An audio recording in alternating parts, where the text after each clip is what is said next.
Hey guys, welcome back to BackPocketGameReviews. And today's video is going to be 6 best memories of working at GameStop. I know I talk a lot about the negative of GameStop, but I did have a lot of fun times working there. And a lot of what determines the negativity to working there is definitely your coworkers, the senior management such as like district managers and regional managers and stuff along those lines. None of these happened while I had a manager that I disliked. Not a single one. So these were actually during my first 2 managers before we ever went to an SM2 store, which I will cover in another video that'll be coming soon. But these are my favorite things that happened while I was working there. And don't worry guys, I have a whole bottle of water right here to hopefully keep me from smacking my lips. I should be nice and hydrated. So we're going to start with number 6, which is the Call of Duty Season Pass competition we had. In that competition, essentially what happened was the store that sold the most GPGs, which I was a wizard at. Like that was my thing. I could sell GPGs better than any other associate. I was always good with numbers. GPGs though, I was untouchable. So number 6, we had a competition for whoever sold the most GPGs got the Call of Duty Season Pass. If I remember correctly, I think it was Black Ops 2 or... No, I'm pretty sure it was Black Ops 2.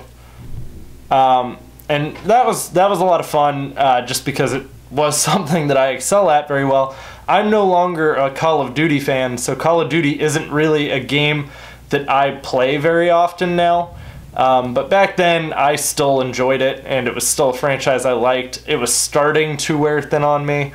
I don't like Call of Duty anymore. But number 5 is store managers that I had for my first 2 managers would always give me their free swag that I really wanted from the managers convention. The first guy, his name was Chandler. And he was a pretty cool guy. He was really nice. He was weird. His wife hated collectibles, and he wasn't allowed to bring them into the house. I came over to his house once, and he literally had a closet full. So he came back from the convention. He's like, "Is there anything in here you want?" And there was a bunch of Halo stuff. So I took all the Halo stuff like instantly. He offered it to a lot of us. I happened to get first dibs, and most people always left Halo things for me anyways. So that would be my number 5. A lot of these are going to be midnight releases, so I'm just letting you know that now. Number 4 was the Gears of War 3 Midnight. So this was the first Midnight that I really got any kind of like hands in for like decisions that were made. And my whole idea for the Gears of War Midnight was we inflated these balloons and filled them with prizes. One of them had the season pass in it, so all the DLC for all the maps, and some candies and gift cards and coupons. You don't get a big budget, so a lot of store managers will actually take from their own pay for this. But we filled up red and black balloons and then put them on the floor, and we called it a curb stomping contest. You got to pick one balloon, you got to go up, you got to stomp on it. What you wound up with out of that balloon is what you got. It was a lot of fun until mall security came down and tried telling us that they were going to shut down our midnight because we were, mind you, this is like 11:30 at night in a mall that was closed. The only reason the doors were still open was because we paid to keep them open and have security there so we could do a midnight. The mall security lady told me we were bothering the other stores. Yeah, okay. Right. All the people that were there 11:30 at night for the other stores while the mall was closed. So number 3, and this one was probably one of the last events that I really worked for GameStop. I pretty much only worked midnights at the end, but this was the Super Smash Bros. Wii U launch, and my buddy was the assistant manager at the store, and he's still my really good friend. He's a store manager at another store now, and he decided to bring in his GameCube and Super Smash Bros. Melee, and for the midnight release, we all, well, the people there, we had a competition, but they were uneven teams, so I had to play as well. I almost won. Yeah, I almost won. There were a lot of people at this midnight too. A lot of people that were bragging about how good they are at Smash. I'm terrible at Smash. Like, I am horrible. I was playing Pikachu when I was winning. And that was without spamming Thunderbolt too. So we played Melee, if you're wondering which one. It's because we're on the GameCube. But that was a lot of fun. That was a great time. And a lot of it is interacting with customers. I loved our regular customers. I get that I did a worst customers video, but honestly, if it weren't for the customers and the regulars that I got to interact with, and people that were gamers are really what kind of kept it entertaining, and where I had any kind of sanity to keep me through most days, especially when you're working by yourself for long periods of time. They'd come in and chat with you. So the Super Smash competition was a lot of fun. And then number 2 was the Xbox One and PS4 release. Specifically for me, it was more so the Xbox One. I am a huge Xbox fan. I love my Xbox. I don't dislike PlayStation. I don't like Sony, but I don't dislike PlayStation, which I get a lot of people are probably confused on that. But at the midnight release, you know, I got to hand out all these consoles. I was super excited.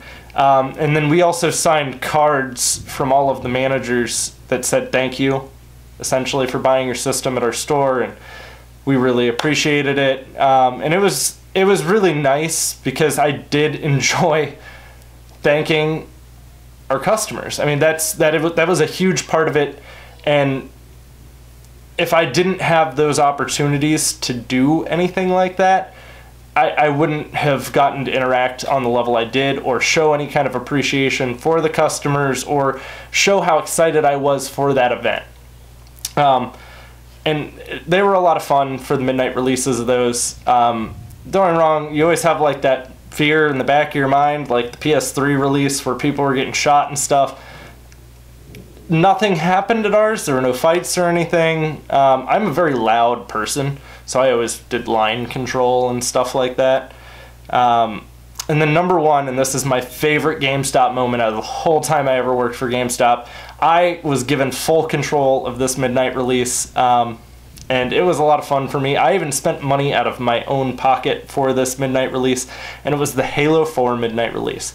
I am a huge fan of Halo. Big game to me. I told everyone, there was posters up. I made posters that said, we're going to have a competition. It'll be on a custom-made Halo Reach map, yada, yada, yada. Whoever wins gets the season pass. Runner-up gets the strategy guide. So I was really excited for this, like super pumped. And then I had Aaron's, which is a rental place, give me some TVs for the night. They let me pick them up, and then we put up some advertising for them for the free TVs. We got some free tables from the mall that they allowed us to borrow to set them up with chairs. And then we also had the 360s, which were 2 used 360s out. Made sure they were good controllers. They were used controllers, but they were like the good used controllers, not like the finger cheese controllers. And then we had some pizza because I bought Sparrows. The guy who ran the Sparrows I was friends with, so at the end of the night, all the pizza that he would normally pitch, I was like, hey, can I just buy all that? He made a couple fresh extra for me that night too. I paid $5 for all of it. It was like 6 pizzas and I paid $5. And I mean, Sparrow's pizzas are pretty big. And then I got Noodles and Company. They brought over the cookies and the Rice Krispie treats they would normally throw away at the end of the night. And they put up a little sign and some pamphlets with like their menus. So a lot of what you have to do a successful midnight is you have to essentially barter for advertising. That's the only way you're going to keep it within your budget. Then we had a regular who had this awesome Papakora, beautiful cosplay costume. So then he came in, he went into the back, we let him change in the back room. His daughter was really cool. She'd always talk with me when she was in there. You know, she goes with her dad, carries the bags, helps him out. And she was probably like 12, 13. But he comes out and, you know, I had my son there. I'm running the Halo competition. And at the last moment, we surprised everyone. It wasn't Halo Reach they were playing. It was Halo 4. And it was like 3 hours before release, so they were all super excited. And it was so much fun. There was even a video going around for a while where the Master Chief in costume was dancing Gangnam Style with all of the people there. It was a lot of fun. It was hands down my best memory. So again, as I said, I show you a lot of the bad parts of working there, but these were definitely my favorite things that happened while I was working there. And again, as I said, the management staff is going to be a huge impact on what kind of experience you're going to have while you're there.